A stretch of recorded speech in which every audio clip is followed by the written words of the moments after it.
मैं अवला नादान नहीं हूँ, दबी हुई पहचान नहीं हूँ। मैं स्वाभिमान से जीती हूँ, रखती अंदर खुददारी हूँ। मैं आधुनिक नारी हूँ। नमस्कार, मैं मोनिका ठाकुर, राजकीय वरिष्ठ माध्यमिक पाठशाला कोठी की कक्षा जमा 2 की छात्रा आप सभी के समक्ष जिस विषय को लेकर उपस्थित हुई हूँ उसका शीर्षक है नारी सशक्तिकरण। मैं एक औरत हूँ, इतिहास में जिसे कभी 5 पत्तियों में बांट दिया गया तो कभी जुआ में हरा दिया गया। कभी बेटी, कभी पत्नी, कभी बहन तो कभी बहू। हर किरदार में मुझे छला जाता है, हर रूप में मुझे छला जाता है। लेकिन मैं सशक्त हूँ, हाँ मैं सशक्त हूँ। कुछ लोगों को यह भ्रम रहता है कि नारी को उसकी शक्ति का एहसास करवाना पड़ता है। कुछ लोगों को यह भ्रम रहता है कि नारी को सशक्त होना पड़ता है।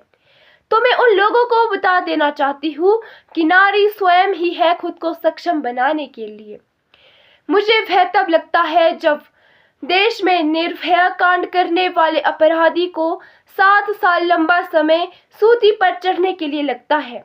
मुझे भय तब लगता है जब एक दूर गांव में एक छोटी सी बच्ची अपने भाई की शिक्षा की वजह से अपनी शिक्षा का बलिदान कर देती है। पूछो उनसे जिन्होंने भेद किया शिक्षा में, लड़की को भेजा चूल्हे पर और लड़के को कक्षा में। पूछो उनसे जिन्होंने दोनों को पढ़वाया, लेकिन घर में लड़की से ही घर का काम करवाया गया।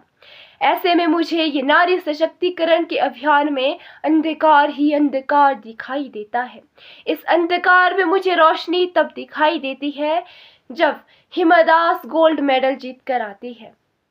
इस देश में मुझे रोशनी तब दिखाई देती है जब पीवी सिंधु विश्व चैंपियनशिप को जीतती है। जब राष्ट्रपति के पद पर पहली महिला विराजमान होती है तो मेरा हृदय गदगद हो उठता है।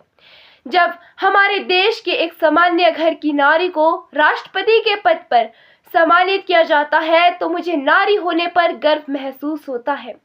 यदि हम कानून के सुदृढ़ परिवर्तन करें और अपनी मानसिकता को बदलेंगे तो निश्चित रूप से नारी सशक्तिकरण के अभियान में हम सकारात्मक होता हुआ देख पाएंगे। अंत में चंद पंक्तियों के साथ अपने विषय को विराम देते हुए बस इतना ही कहना चाहती हूँ कि हो ख्याल तो मेरे साथ चलो, बुला रहा है सवेरा तो मेरे साथ चलो।